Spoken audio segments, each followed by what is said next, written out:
welcome to another episode of Some Guy Cooking. I'm Some Guy. I'm going to start cooking.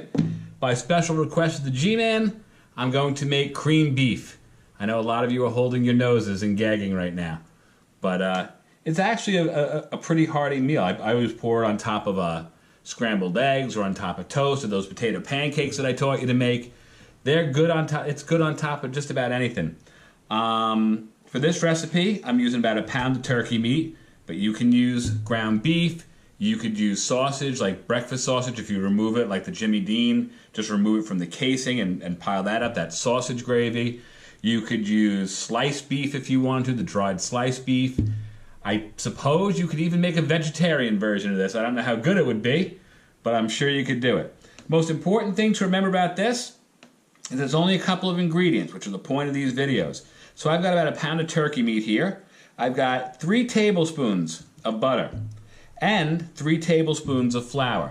That's the most important thing. However much butter you're going to have to use, that's how much flour you use. So if you use 4 tablespoons of butter, then you use 4 tablespoons of flour. 6 tablespoons of butter, 6 tablespoons of flour. 357 pounds of butter, 357, I don't know, a lot of flour. And some milk just to thicken it out. So this is right into the frying pan. So through the magic of television, we'll get cooking. Okay, so here we go, my favorite frying pan. So you're going to put your butter inside the frying pan, and you're going to wait for it to start bubbling up like this.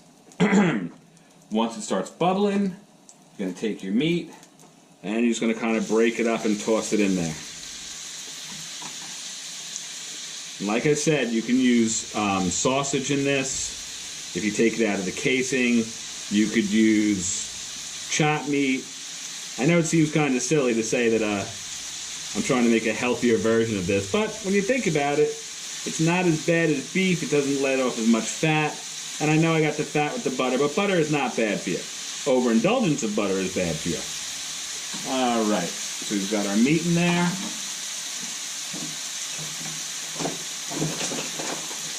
And I'm going to want to give it a little bit of salt. A little bit of pepper.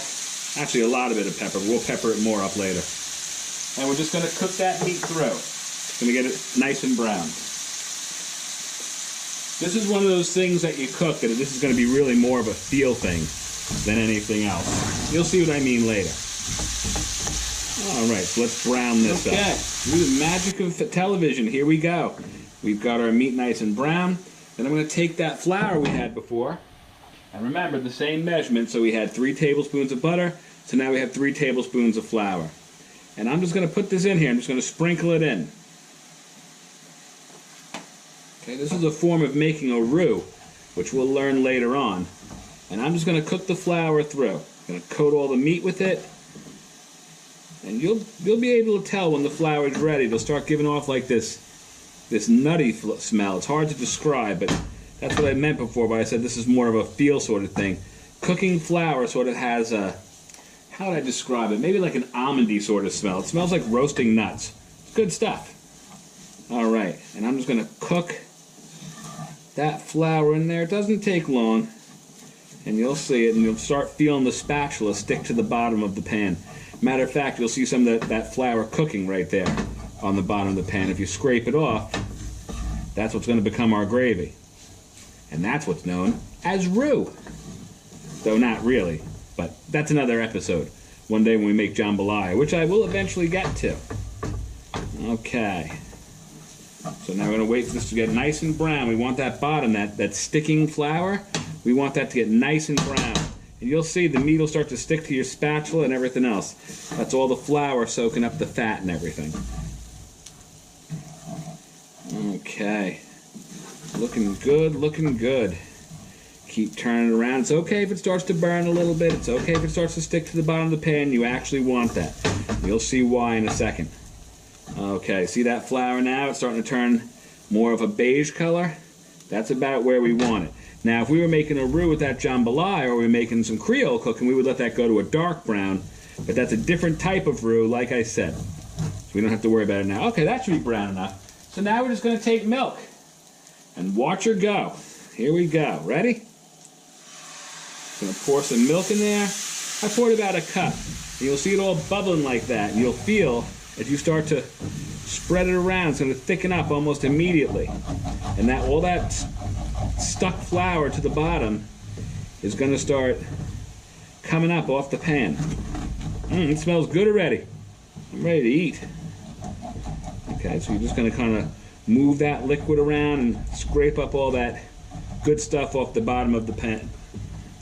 The fond, if you will. Alright. And when it starts to get thicker, don't get worried. Just add more milk.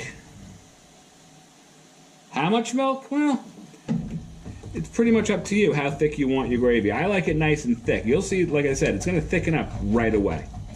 So as soon as that does that, you just keep stirring it through and scraping, stirring it through and scraping. This is deglazing. We use this a lot. Well, I use a lot. All the best flavors right down there. All stuck to the pan. Hard to believe. Now I know what you're thinking to yourself. It doesn't look very good. And no one's going to lie to you. This does not look good. This looks like about 5 pounds of baby shit. But I can promise you, it tastes good. Alright, especially on top of some scrambled eggs. Or like I said, those potato pancakes. Or you can do the killer threesome. You can get yourself some scrambled eggs and then put the potato pancake on top or underneath and then pour this over the top. And you will not eat the rest of the day because you're going to be so full. This will fill your belly. Okay, so you see, there we go with that, what I said before, that feel thing. You see how it all gathers up? It's exactly what you want.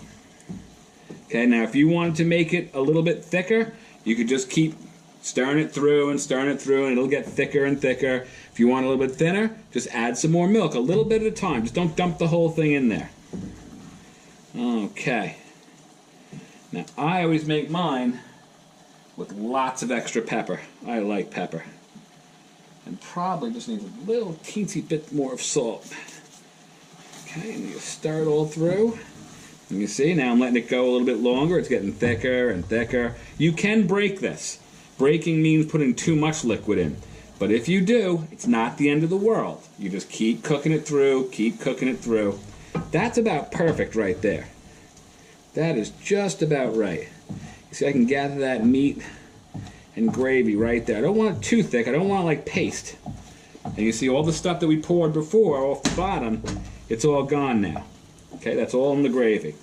Okay. So that's it. And that's how you make sausage gravy. That's how you make creamed beef, which is what this is called. And until next time, this is Some Guy Cooking.